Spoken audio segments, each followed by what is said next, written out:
Dad was born in Leeds in 1939.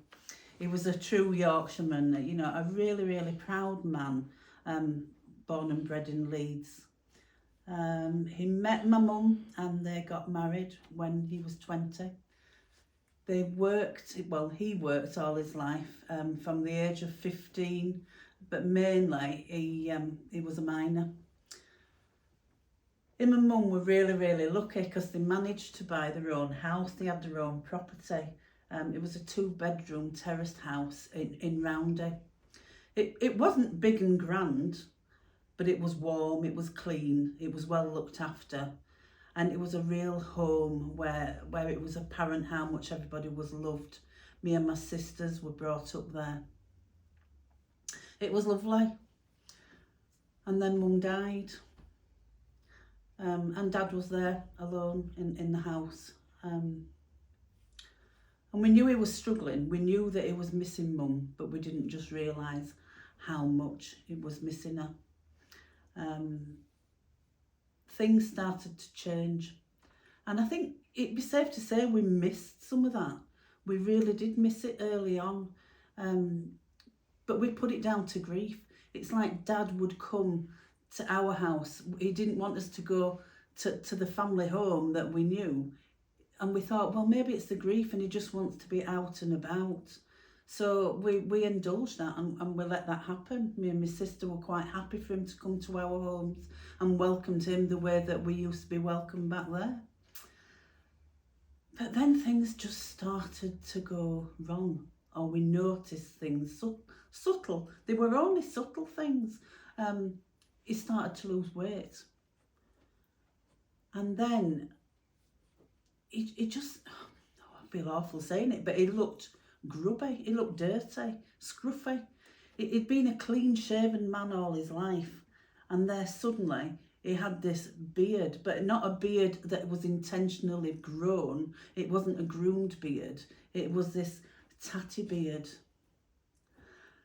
And then he started not wanting to come to our houses, and we thought there's something just not right.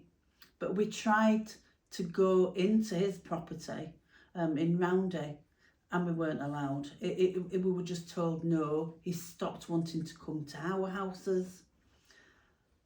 So we would arrange to pick him up, and that was fine. But when we got there, and we were happy to do that, when we got there, he was always outside and waiting.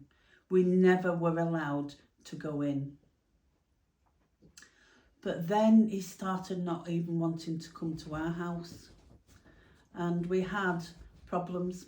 You know, he just didn't want us to go and visit. We couldn't get access to him. It was really difficult. And then he got ill. He got a chest infection. So when he got ill, that was the chance that I had to get into the house. And I went. And I just can't explain. I can't explain the difference that we went from this small house that was so beautifully kept to what I was seeing. It was cold, it was dirty, there was no heating on, and it was obvious that Dad wasn't even going upstairs to bed anymore. He was just living in this one space and using the kitchen. He was sleeping, it would look like, on the sofa. The commode that had been there for my mum, that was what he was using for a toilet. And that really, really upset me. And I realised, or both me and my sister realised, that there was a problem. What were we going to do? So we phoned the GP, and I explained to the GP that I'm really not happy with what's going on here. You know, what can we do to help? And the GP came and the GP saw, but they couldn't do anything. And we had this issue of, well, your dad has capacity. He's got a right to live the way that he wants. And we couldn't get our head around that.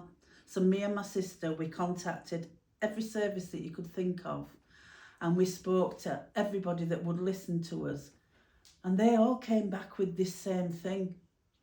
He has capacity to make unwise decisions. We were stuck. There was nowhere to go.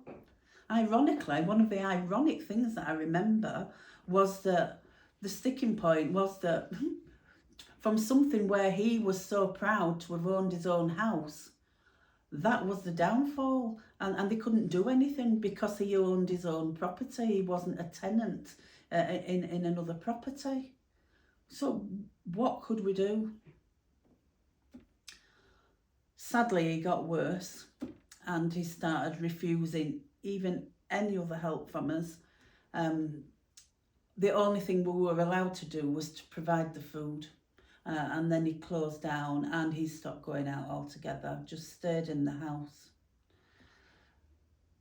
So I don't know if it was a blessing or not when he became even more ill, and sadly, or maybe sadly not even, if you look at it that way, he had to go into hospital for a chest infection. He needed treatment, and he did agree. He went in, and thankfully that is where things started to change. The nursing staff, they were really good, and they picked up the fact that he had lots of pressure sores. Pressure sores we didn't even know he had, because how could we? He wouldn't allow us to do anything for him. So these pressure sores, they explained to us that, that they were concerned that Dad was self-neglecting. And they explained to us about the safeguarding process, and they actually put the safeguarding referral in, and we were glad for that, because it appeared like something was going to change for us, something that we'd wanted for such a long time and just didn't seem to be able to get. And that's where things really started to change. For some reason, Dad started talking to the nurses. They took the time to get to know Dad, and they built up this really good relationship with him, and he started talking to them and the physiotherapists that were working with him in increasing his mobility. And he started to tell them just how hard it had been and how hard Mum's death had affected him.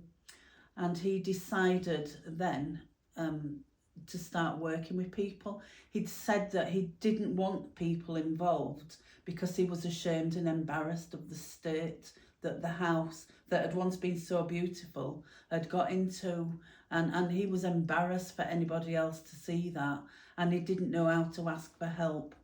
But he did agree for things to happen, and for people to help, and thankfully that is what's happened. So we were able, whilst he was in, he then agreed to go to respite for a short amount of time, and we managed to get into that house, clean it up, make it more habitable, and start looking for things to be put in place. So getting community services involved in there. Everybody started working together. It was absolutely great. And Dad eventually managed to get home.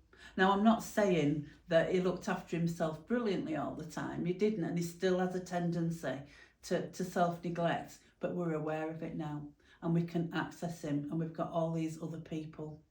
And we've managed to have those opportunities to talk with him, and he's agreed that maybe the best thing is to put the house on the market and to look at buying a ground floor flat where he'll still be able to live independently.